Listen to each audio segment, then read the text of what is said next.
ಎಲ್ಲರಿಗೂ ನಮಸ್ಕಾರ.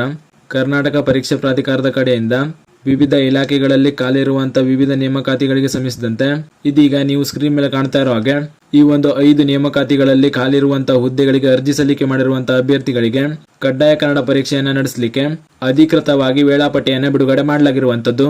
ನೀವು ಸ್ಕ್ರೀನ್ ಮೇಲೆ ಕಾಣ್ತಾ ಇರೋ ಹಾಗೆ ಈ ಒಂದು 5 ನೇಮಕಾತಿಗಳಿಗೆ ಅರ್ಜಿ ಸಲ್ಲಿಕೆ ಮಾಡಿರುವಂತಹ ಅಭ್ಯರ್ಥಿಗಳಿಗೆ ಈ ಒಂದು ಕಡ್ಡಾಯ ಕನ್ನಡ ಪರೀಕ್ಷೆಯನ್ನ ದಿನಾಂಕ 22/8/2026 ನಡೆಸಲಾಗುತ್ತದೆ ಅಂತ ತಿಳಿಸಲಾಗಿರುವಂತದ್ದು. ಆದ್ದರಿಂದ ನೀವೇನಾದ್ರೂ ಈ 5 ನೇಮಕಾತಿಗಳಲ್ಲಿ ಯಾವುದಾದ್ರೂ ನೇಮಕಾತಿಗೆ ಅರ್ಜಿ ಸಲ್ಲಿಕೆ ಮಾಡಿ ನೀವು ಕಡ್ಡಾಯ ಕನ್ನಡ ಪರೀಕ್ಷೆಯನ್ನು ಬರೆಯುವರಾಗಿದ್ರೆ ಅಂತ ಅಭ್ಯರ್ಥಿಗಳು ಇದನ್ನ ಸರಿಯಾಗಿ ನೋಡ್ಕೊಳ್ಳಿ.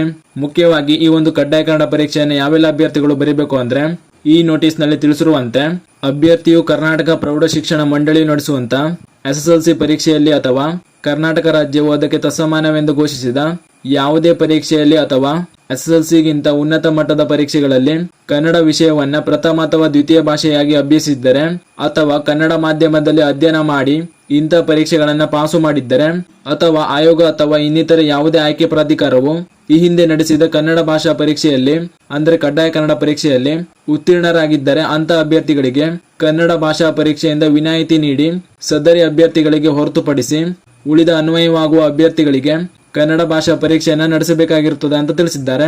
ಈ ಮಾಹಿತಿ ನಿಮಗೆ ಗೊತ್ತಾಯ್ತು ಅಂತ ತಿಳ್ಕೊಳ್ತೇನೆ. ನೀವೇನಾದ್ರೂ SSLC ಅಥವಾ ಉನ್ನತ ಮಟ್ಟದ ವ್ಯಾಸಂಗದಲ್ಲಿ ಕನ್ನಡ ವಿಷಯವನ್ನ ಪ್ರಥಮ ಅಥವಾ ದ್ವಿತೀಯ ಭಾಷೆಯಾಗಿ ಅಧ್ಯಯನ ಮಾಡಿದ್ರೆ ಅಂತ ಅಭ್ಯರ್ಥಿಗಳು ಈ ಪರೀಕ್ಷೆಯಿಂದ ವಿನಾಯಿತಿ ಇರಲಿದೆ. ಜೊತೆಗೆ ನೀವೇನಾದ್ರೂ ಈ ಹಿಂದೆ KE ಅಥವಾ KPSC ನಡೆಸುವಂತ ಕಡ್ಡಾಯ ಕನ್ನಡ ಪರೀಕ್ಷೆಯನ್ನು ಬರೆದು ಆ ಒಂದು ಕಡ್ಡಾಯ ಕನ್ನಡ ಪರೀಕ್ಷೆಯಲ್ಲಿ ಪಾಸ್ ಮಾಡಿರುವಂತಹ ಅಭ್ಯರ್ಥಿಗಳು ಕೂಡ ಈ ಒಂದು ಕಡ್ಡಾಯ ಕನ್ನಡ ಪರೀಕ್ಷೆಯಿಂದ ವಿನಾಯಿತಿ ಇರಲಿದೆ. ಉಳಿದಿರುವಂತಹ ಅಭ್ಯರ್ಥಿಗಳು ಕಡ್ಡಾಯವಾಗಿ ಈ ಒಂದು ಕಡ್ಡಾಯ ಕನ್ನಡ ಪರೀಕ್ಷೆಯನ್ನು ಬರೆದು ಅದನ್ನ ಪಾಸ್ ಮಾಡ್ಕೊಳ್ಬೇಕಾಗಿರ್ತದೆ. ಕಡ್ಡಾಯ ಕನ್ನಡ ಪರೀಕ್ಷೆ ಯಾವ ರೀತಿ ಇರಲಿದೆ ಅಂತ ನೋಡೋದಾದ್ರೆ ಈ ಒಂದು ಕಡ್ಡಾಯ ಕನ್ನಡ ಪರೀಕ್ಷೆಯಲ್ಲಿ ಗರಿಷ್ಠ 150 ಅಂಕಗಳ ಪರೀಕ್ಷೆ ಆಗಿರ್ತದೆ. ಈ ಒಂದು ಪರೀಕ್ಷೆಯಲ್ಲಿ ಒಟ್ಟು ನಿಮಗೆ 100 ಪ್ರಶ್ನೆಗಳು ಕಾಣ್ಲಿಕ್ಕೆ ಸಿಗುತ್ತೆ. ಪ್ರತಿಯೊಂದು ಪ್ರಶ್ನೆಗೂ 1.5 ಅಂಕಗಳಂತೆ ಸಮಾನ ಅಂಕಗಳು ಇರ್ತವೆ. ಜೊತೆಗೆ ಈ ಒಂದು ಕಡ್ಡಾಯ ಕನ್ನಡ ಪರೀಕ್ಷೆಯು ಮಲ್ಟಿಪಲ್ ಚಾಯ್ಸ್ ಪರೀಕ್ಷೆ ಆಗಿರ್ತದೆ.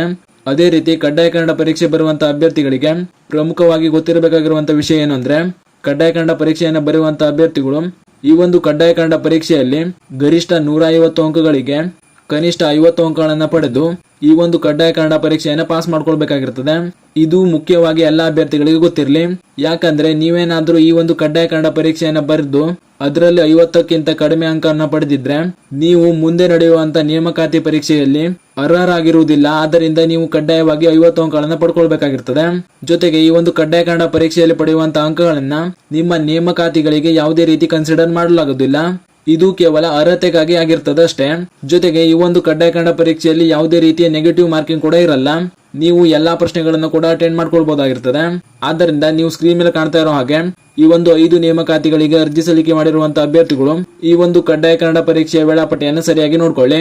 ಜೊತೆಗೆ ಈ ಒಂದು ಮಾಹಿತಿಯನ್ನ ಅರ್ಜಿ ಸಲ್ಲಿಕೆ ಮಾಡಿರುವಂತಹ ನಿಮ್ಮ ಸ್ನೇಹಿತರು ಶೇರ್ ಮಾಡಿ ಅವರು ಕೂಡ ತಿಳಿಸಿ. ಇದು ಈ ಕಡ್ಡಾಯ ಕನ್ನಡ ಪರೀಕ್ಷೆಗೆ ಸಂಬಂಧಿಸಿದಂತೆ KA ಕಡೆಯಿಂದ ಬಂದಿರುವಂತಹ ಪ್ರಮುಖ ಮಾಹಿತಿಯಾಗಿತ್ತು.